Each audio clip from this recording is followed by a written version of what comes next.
제가 말씀을 못 드릴 것 같아서 미리 말씀을 드리는데 이 앞에 꽃이 있지 않습니까? 이 꽃이 아직 많이 시들지는 않았는데요. 혹시 이따가 예배 끝나고 필요하신 분들은 이제 몇 송이 가지고 가셔서 다만 오늘 저녁이나 내일 하루라도 집에다가 주시면 좋을 것 같습니다. 처분해야 되니까 여러분들께서 가져가시면 좋을 것 같습니다. 오늘 우리가 읽은 시편 21편은 지난주에 읽었던 20편과 연속적인 관계에 놓여있다 할 수 있습니다. 일단 지은이를 보면 다윗으로 나와 있고요. 그리고 왕이 나옵니다. 이제 시편을 읽으면은요. 그리고 왕을 위한 기도 이런 내용들이 이제 나옵니다. 시편 20편 9절에 보면 여호와여 왕을 구원하소서 우리가 부를 때에 우리에게 응답하소서라고 기도하고 있고요. 21편 1절 오늘 읽은 1절에 보면 여호와여 왕이 주의 힘으로 말미암아 기뻐하며 주의 구원으로 말미암아 크게 즐거워하리로다 라고 하면서 하나님께 왕이 기도하고 있는 그런 내용으로 나와 있습니다. 전편은 구원해 달라라고 하는 그런 기도라면 후편은 구원해 주신 것에 대해서 기쁨과 감사의 기도다라고 할 수 있겠습니다. 왕을 위해서 구원해 달라라고 하는 이 말은 왕의 신분이나 또 지위를 고려해 보았을 때에 의아스러운 표현이기도 합니다. 보통 왕은 누군가에게 성은을 베풀어 구원해 주거나 살려주는 그런 위치에 있지 않습니까? 그런데 본문에 나오는 내용을 보면 왕을 구원해달라, 살려달라라고 이렇게 기도를 하고 있습니다. 비록 자신은 왕이지만 왕보다 높은 존재를 인정하고 그분의 도움을 구하는 그런 모습을 우리가 살펴볼 수가 있습니다. 그리고 기도의 대상이 되시는 하나님을 왕 중에 왕으로 모시고 있음을 우리가 또한 볼 수가 있습니다. 아울러 이 왕은 구원을 베풀어 달라는 기도에 따른 하나님의 도우심에 감사할 줄 아는 그러한 사람이었다. 우리가 또 생각해 볼 수가 있습니다. 옛날 말 가운데에 여측이심이라고 하는 말이 있습니다. 화장실 갈 때와 그리고 올 때의 마음이 틀리다라고 하는 마음 뜻입니다. 아쉬울 때는 급하게 매달리다가도 아쉬울 게 없어지면 이내 마음이 바뀌는 그러한 뜻을 의미합니다. 하나님께 대한 우리의 믿음도 어떤 때에는 여측이심과 같을 때가 많이 있습니다.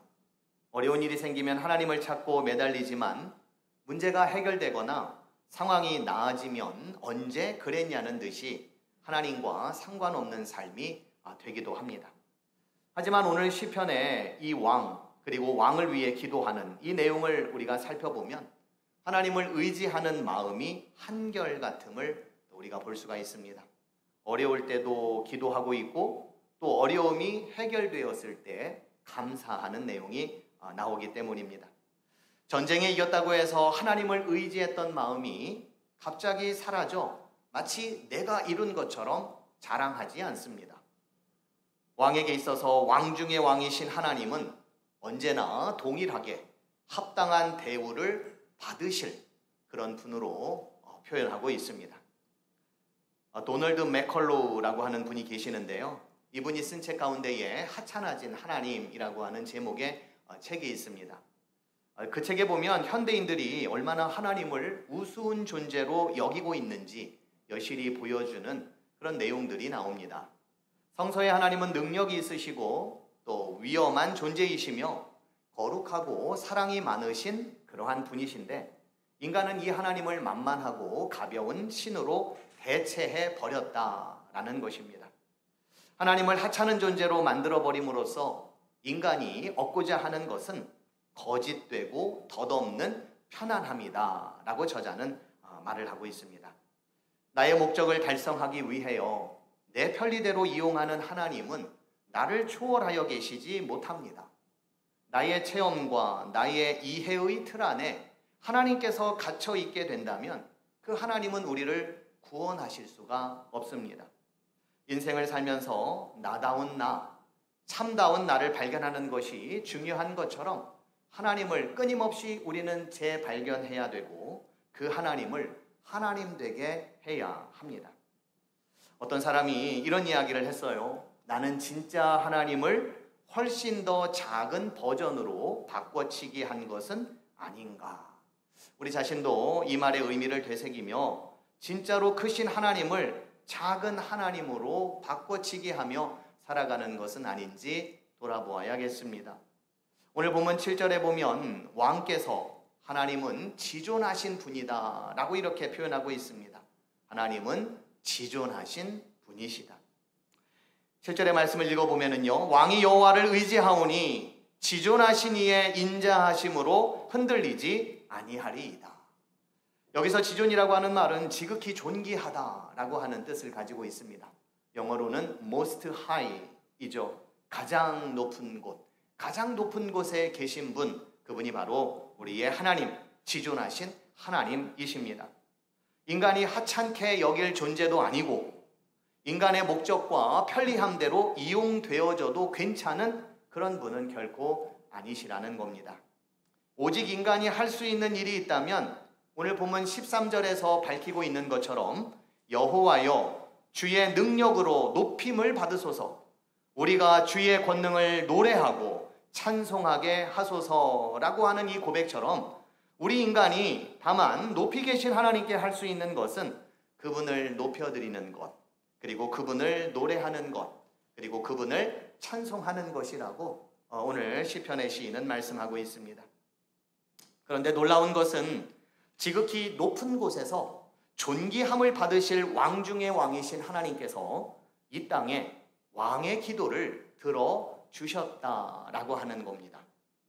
왕이라고 해서 들어주셨을까? 같은 등급이기 때문에 그래도 들어주어야지 하는 마음으로 들어주셨을 걸까요? 그렇지가 않습니다. 우리 하나님은 왕뿐만 아니라 모든 인생을 굽어 살피시는 분이십니다.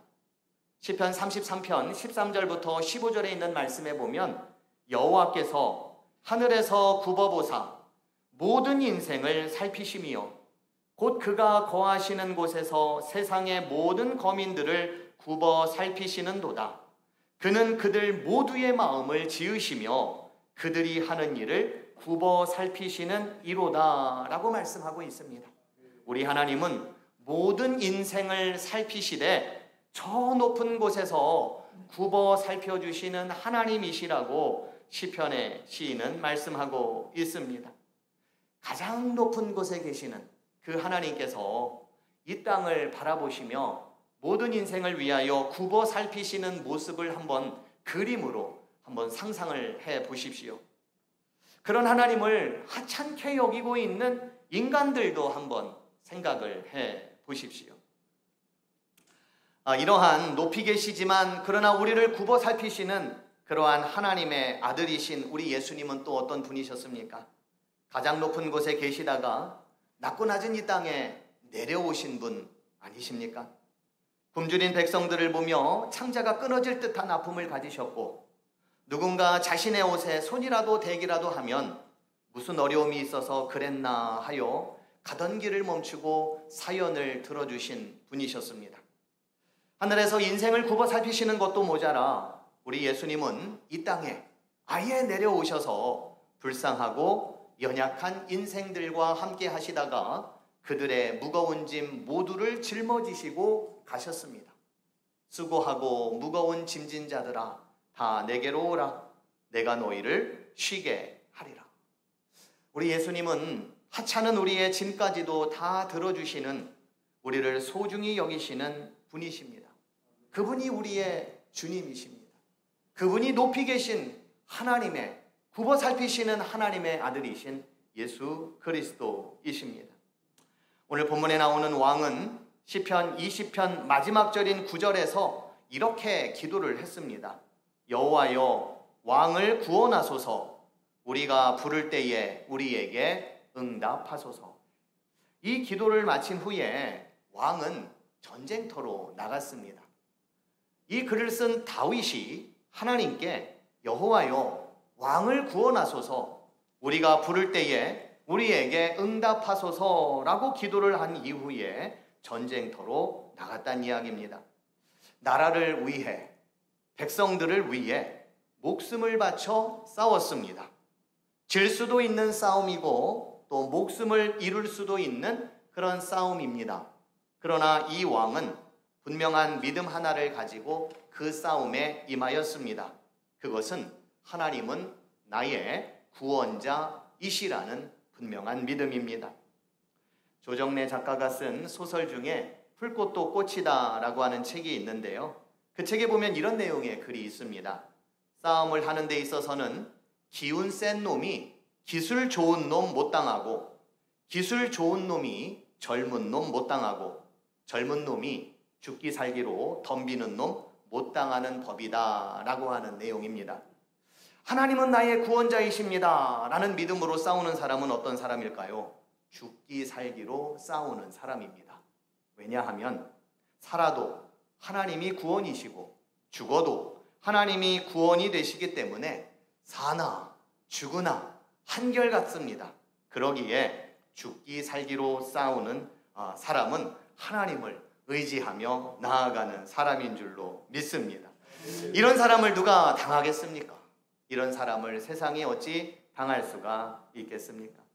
또 우리 하나님께서는 인생을 굽어 살피시는 분이시기 때문에 우리의 사정을 누구보다도 더 잘 아시는 분이십니다. 따라서 우리가 부를 때에 그 하나님은 우리의 사정까지도 생각하시면서 살펴주시고 응답해 주십니다. 이런 믿음으로 담대하게 세상을 향해 나아가는 저와 여러분들이 되기를 간절히 축복드립니다. 오늘 시편은 크게 두 부분으로 나눌 수가 있습니다. 1절부터 7절까지에 보면 왕의 기도도 나오는데요. 왕을 위해 하나님께 기도하는 백성들의 그러한 기도도 같이 나옵니다. 사실 이 시는 왕 혼자 하나님께 기도하고 있지는 않습니다. 싸움을 마치고 돌아온 왕을 위해서 제사장도 기도하고 또 백성들도 높이 계신 하나님께 왕에게 은총을 베풀어 달라고 기도하고 있습니다. 그 내용을 보면 주의 힘을 구합니다. 그 마음의 소원을 들어주십시오. 주님의 아름다운 복으로 우리 왕을 축복해 주십시오.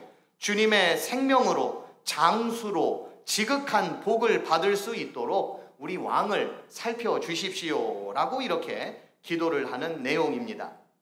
왕이 여호와를 의지하오니 지존하신 이의 인자함으로 흔들리지 아니하리이다 라고 하는 이러한 기도를 왕도 드리고 있고 대제사장도 드리고 있고 백성들도 드리고 있습니다. 이것은 한 나라의 왕으로 즉위하는 왕도 그렇지만 그를 위해 끊임없이 기도할 제사장이나 백성들의 마음이 담겨져 있는 기도라 할 수 있습니다. 하나님만 의지하는 나라가 되게 해 주십시오. 그 나라를 통치할 왕이 되게 해 주십시오. 높으신 하나님의 인자하심을 따라 흔들리지 않는 나라가 되게 해주시고 또 흔들리지 않는 왕이 되게 해달라고 지금 왕도 제사장도 백성들도 그렇게 기도하고 있습니다. 이것은 오늘날로 말하면 중보기도라고 말할 수가 있겠습니다. 나라와 통치자들을 위한 기도입니다. 최근 우리나라는 디지털 강국이라고 하는 그런 나라에 걸맞지 않게 마비 상태에 지금 빠져 있습니다. 국가 주요 행정 부처는 물론 산업계 전반에 걸쳐서 업무 지연과 또 손실이 불가피해졌습니다. 명절을 앞두고 한껏 들떠 있어야 할 그런 사람들의 기대와는 달리 어떤 이들은 실망과 절망으로 가득할 수밖에 없는 그런 상황입니다.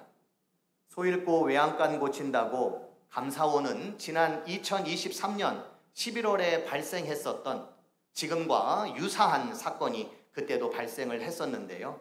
행정망 마비 사태에 대한 감사 결과를 1년 10개월이 지난 며칠 전에 내놓았습니다. 그 문제의 원인은 이런 거였습니다. 안일한 관행, 초기 장애복구 대응 실패, 노후 장비 관리 취약 이런 것들이 원인이었습니다. 물론 이번 사태에는 또 다른 문제의 원인도 있었지만 만약 감사원이 보고한 대로 대비책을 미리 마련했다면 이번 일은 쉽게 일어나지는 않았을 것입니다. 우리는 좋으나 싫으나 서로 연결되어 있습니다. 나라가 어려운 상황에 봉착하게 되면 우리의 삶도 어렵습니다. 지도자와 백성들이 도탄에 빠지면 우리나라 또한 위태롭게 됩니다. 무엇보다도 우리 신앙인들은 그리스도를 머리로 삼고 살아가는 이들입니다. 하나님을 만물의 창조자요 구원자로 모시고 살아가는 이들입니다. 그 안에 우리 모두가 있는 겁니다. 속 좁게 나만 위해 기도하거나 우리만 위해 기도할 것이 아니라 나라와 민족을 위해서도 우리가 특별히 기도해야 할 때입니다. 온누리 교회를 세우셨던 하용조 목사님이 옛날에 그 교회 교인들이 1000명도 채 되지 않았을 때에 온누리 교회는 2000명의 선교사를 파송할 것이라고 선포한 적이 있었습니다. 당시 부교역자들은 물론 많은 교인들은 당황해했고 또 황당해했습니다. 그러나 믿음의 눈으로 바라보고 선포했었던 것이 이제는 현실이 되었고 현재 온누리 교회는 파송한 선교사만 2188명이라고 이재훈 담임 목사님께서 얼마 전 밝힌 적이 있었습니다. 사실 구호는 아무나 외칠 수 있습니다. 그러나 그 말에 책임의식을 갖고 살아간다면 세상은 우리가 생각했던 것보다도 훨씬 더 나은 곳이 될 수 있을 겁니다. 기도는 무엇일까요? 기도는 하나님께 우리의 모든 것을 맡기고 전적인 의지의 표출이기도 하지만 기도는 책임입니다. 오늘 시편의 왕이 지난날 여호와여 왕을 구원하소서 우리가 부를 때에 우리에게 응답하소서라고 기도한 후에 그는 가만히 있지 않았습니다. 그는 전쟁터에 나가 왕으로서 책임 있게 나라와 백성을 위해 싸웠습니다. 그리고 그 뒤에 하나님께서 베풀어 주신 은총으로 말미암아 기뻐하며 주의 구원을 즐거워했다고 성경은 말씀하고 있습니다. 하나님의 도우심을 우리가 구하는 것 틀림없이 우리가 해야 될 일이지만 또한 우리는 우리의 책임이 또한 요청되는 것입니다. 오스왈드 챔버스라고 하는 스코틀랜드의 침례교회 목사님께서 어느 책에서 이런 글을 쓴 적이 있습니다. 기도는 종종 자신의 책임을 회피하고 무조건 하나님의 기적을 의지하려는 성향을 보인다. 이러한 기도는 도리어 영적인 훈련에 방해가 된다라고 말씀한 적이 있습니다. 우리가 나라와 민족을 위해 그리고 세계와 열방을 위해 기도하지 않는 것은 어쩌면 이 땅을 책임지기 싫어하기 때문은 아닐까 우리 자신을 돌아보아야 할 것입니다. 만약 우리가 이 땅을 향해 책임지고자 하는 그러한 간절함과 기도가 없다면 이 땅을 구원하기 위해 하늘의 영광을 버리고 낮고 낮은 이곳에 오신 예수님의 뜻을 우리는 저버리는 것과 똑같은 것입니다. 골로새서 1장 16절은 우리에게 이렇게 말씀하고 있습니다. 만물이 그에게서 창조되되 하늘과 땅에서 보이는 것들과 보이지 않는 것들과 혹은 왕권들이나 주권들이나 통치자들이나 권세들이나 만물이 다 그로 말미암고 그를 위하여 창조되었다라고 말씀하고 있습니다. 성경은 분명히 말씀합니다. 만물이 다 그로 말미암고 그를 위하여 창조되었다. 우리 자신은 물론이거니와 이 나라도 이 나라를 다스리는 통치자들이나 권세자들도 모두 하나님으로 말미암아 하나님을 위하여 창조되었다고 말씀하고 있습니다. 이 말씀이 이루어지도록 하늘의 뜻이 이 땅 가운데에 이루어지도록 우리의 기도는 계속되어야 하고 확장되어야 한다는 것을 우리에게 분명히 말씀하고 있습니다. 오늘 시편을 둘로 나눌 때에 두 번째 해당되는 부분인 8절과 13절 말씀은요, 모든 축복의 기도를 두 번째 부분은 승리를 위한 기도다라고 말씀드릴 수가 있습니다. 8절부터 13절에 있는 말씀의 내용을 보면 원수들을 찾아낸다라고 말씀하고 있는데요, 이 말씀은 원수들을 사로잡는다라고 하는 말씀입니다. 그리고 원수들을 불구덩이 속에 던져 태워달라라고 기도를 하고 있습니다. 그리고 원수의 자손을 이 땅에서 끊어버려 씨를 말리게 해달라라고 하는 등 굉장히 살벌한 기도들이 이제 8절부터 13절 사이에 들어가 있습니다. 이것을 전문 용어로 원수 진멸 사상이다라고 이렇게 말을 합니다. 고대 종교 가운데에는 신과 계약을 맺고 있었던 종교들은 이런 사상들을 모두가 가지고 있었습니다. 그게 무슨 종교냐? 어떻게 다른 사람들을 그렇게 진멸하고 씨를 말리게 하고 불구덩이 속에 던져달라고 하나님께 기도하고 하나님은 그러한 기도를 들어주는 것, 이것이 무슨 종교라고 할 수가 있겠냐라고 지금의 관점에서는 우리가 그렇게 말할 수는 있겠지만 이러한 믿음의 배경이 나왔던 당시 시대를 살펴보면 그 시대가 죽기 아니면 살기, 이러한 식의 시대였었다라고 하는 겁니다. 사람들이 생존 싸움에 치여 살고 있었음을 방증하는 것이다 라고 말씀드릴 수가 있겠습니다. 예수님의 원수를 사랑해라 라고 하는 가르침이라든가 평화 사상 이런 것과는 거리가 먼 듯한 기도 내용이지만 이 본문을 통해서 우리가 그래도 생각해 볼 수 있는 것은 하나님은 어떠한 분이신가? 이 무한한 생존 경쟁 속에서 살아가고 있는 우리에게 이 시편을 쓰고 있는 이 시대에 하나님은 어떠한 분이신가? 이들에게 하나님은 배타적이고 그러나 권능과 주권의 하나님이시다라는 겁니다. 하나님의 배타적 권능과 주권을 이 시인은 말씀하고 있다라고 하는 겁니다. 사실 하나님이 원수를 진멸하고 처단하는 것을 즐기시는 분은 아닙니다. 이 땅의 어느 누구도 하나님 앞에서 상대가 되지 않는다라고 하는 이 믿음입니다. 시쳇말로 말하면 하나님 앞에서 이 세상은 게임이 되지 않는다라고 하는 이러한 신앙이 이 시편을 쓴 시인들에게 그리고 신앙인들에게 있었다라고 하는 겁니다.